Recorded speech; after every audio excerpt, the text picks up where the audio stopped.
Здравствуйте, дорогие друзья! Меня зовут Павел Иванов. Я писатель, специалист по работе с горем и скорбью, исследователь жизни после смерти и потустороннего мира. Автор книжного цикла «Жизнь после жизни есть, я знаю» и этого подкаста, посвященного изучению духовного потустороннего мира и исцелению от горя и скорби по нашим ушедшим на тот свет любимым, родным и близким. В сегодняшнем выпуске мы поговорим о том, как пережить страшную потерю, как выжить и стать сильнее после потери самых дорогих людей. А также разберемся в том, как уверенное знание о жизни после смерти влияет на это возвращение к нормальной жизни после трагедии. Тот, кто потерял родного и близкого человека, горячо любимое существо, знает, что это самое сложное и тяжелое испытание за всю нашу жизнь. Справиться с ним невероятно трудно и зачастую невозможно, особенно в одиночку. А мир сейчас устроен так, что одиночество – это именно то, к чему будет стремиться жизнь переживающего горя. Это происходит, потому что большинство окружающих сторонится горюющих, ибо не желает приближаться к теме смерти, задвигая ее куда-нибудь подальше, как будто ее не существует. Они не желают об этом говорить, делают вид, что ничего не случилось, а на попытки поделиться горем, обсудить, как из него выбраться, реагируют стереотипными фразами и быстро устраняются от разговора. Медиапространство, телевидение, интернет, газеты и журналы заполонены советами психологов о том, как пережить потерю. И все они в основном сводятся к избитому и набившему оскомину прохождению нескольких стадий горевания, необходимости отпустить ушедшего, а еще к тому, чтобы, ох уж это слово, держаться, несмотря ни на что. Об этом же несчастным людям, потерявшим своих половинок, детей, супругов и друзей, будут вторить и на платных психологических консультациях, на работе и в других местах, где они будут пытаться делиться своим горем. Горюющие люди за неимением более действенных рецептов вынуждены применять эти, имеющиеся, раз за разом сталкиваясь с их либо полной неэффективностью, либо частичной, но недостаточной эффективностью, когда со временем горе вроде бы слегка утихает, но затем накатывает снова и снова, сколько бы лет ни прошло. Кстати, время не лечит. Это все выдумки и профанация. Если любовь к ушедшему истинна и сильна, никакое время не сможет ничего залечить. И вообще, само по себе это слово совершенно некорректное и неподходящее. Что значит лечит? Что человек болен, и ему нужно выздороветь, побороть болезнь и вызывающие ее причины.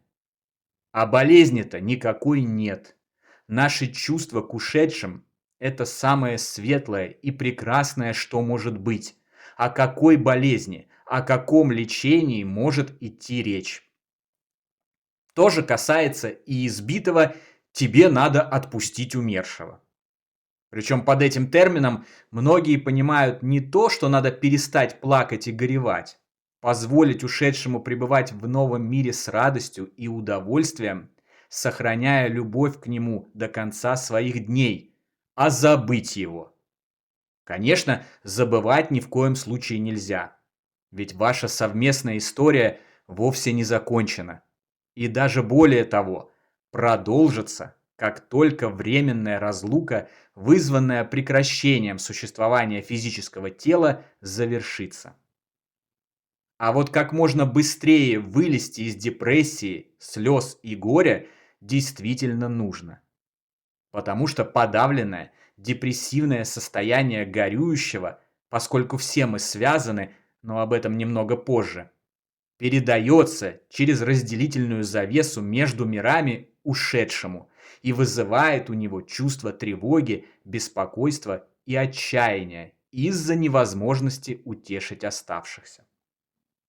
И вот здесь я подхожу к действительно эффективному методу и правильному способу пережить горе, наполнить свою душу знаниями и светлыми чувствами и продолжить жить с радостью и счастьем в ожидании великого и веселого продолжения. Метод этот прост. Нужно просто получить знания об истинном устройстве нашего мира. Понимание того, что существует мир физический и существует мир духовный. Нужно победить в себе скептика, как это когда-то сделал я.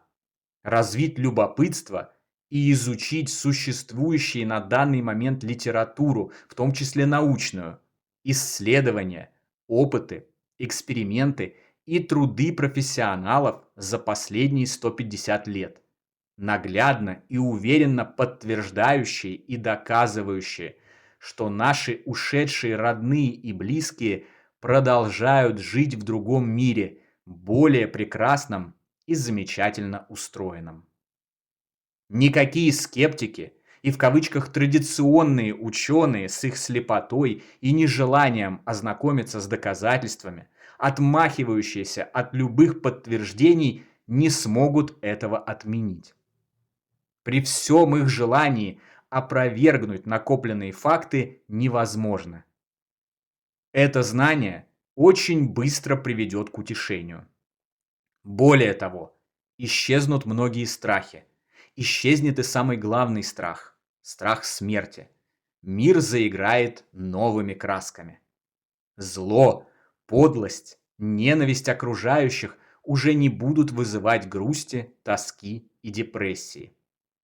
Наоборот, с пониманием, что все мы вечные духовные сущности, братья и сестры, получающие материальный опыт на земле, пусть и кто-то умело, а кто-то не очень, появится желание прощать и любить всех вокруг, независимо от их деяний. Придет понимание, что каждый из нас любим, храним и фактически никогда не остается в одиночестве. Господь, духи-наставники, ангелы-хранители и наши родные и близкие в сущности никогда не покидают нас и в любой момент готовы прийти на помощь словом и делом. Разлука временная. Время земной жизни проходит быстро, и момент счастливого воссоединения обязательно настанет. Он будет прекраснее, чем вся радость, испытанная за всю жизнь вместе взятая и помноженная на миллион.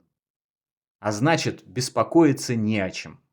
Можно спокойно и радостно ожидать продолжения, а имеющееся время жизни потратить на добрые дела, бескорыстную помощь другим людям и получение знаний. Понимание этих простых вещей освобождает, утешает, наполняет душу добром, любовью и милосердием. А еще желанием передать это знание другим, чтобы как можно быстрее наш мир стал лучше и добрее, а человечество прогрессировало в духовности и сострадании. И это обязательно случится. Да, мы немного подзадержались на пути к пониманию всеобщего равенства и истинной ценности любви и знаний. К осознанию того, что наша физическая жизнь – это лишь подготовка к жизни в более прекрасном и справедливом духовном, нематериальном мире. Но этот путь непременно будет пройден человечеством, потому что Господь Бог, наш истинный Отец, подготовил хэппи-энд для каждого человека в отдельности и для всего мира в целом. Согласитесь, это великолепно.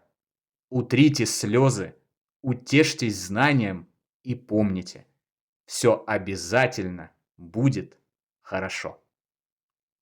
На сегодня это все, дорогие друзья. Подписывайтесь на наш канал, ставьте лайк, поддерживайте нас донатом.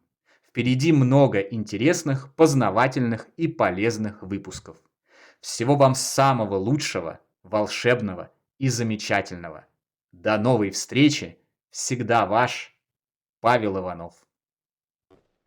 Друзья, наши книги о жизни после смерти и устройстве потустороннего мира цикла «Жизнь после жизни есть, я знаю» и «Онкология и душа» вы можете найти в разных книжных магазинах и маркетплейсах.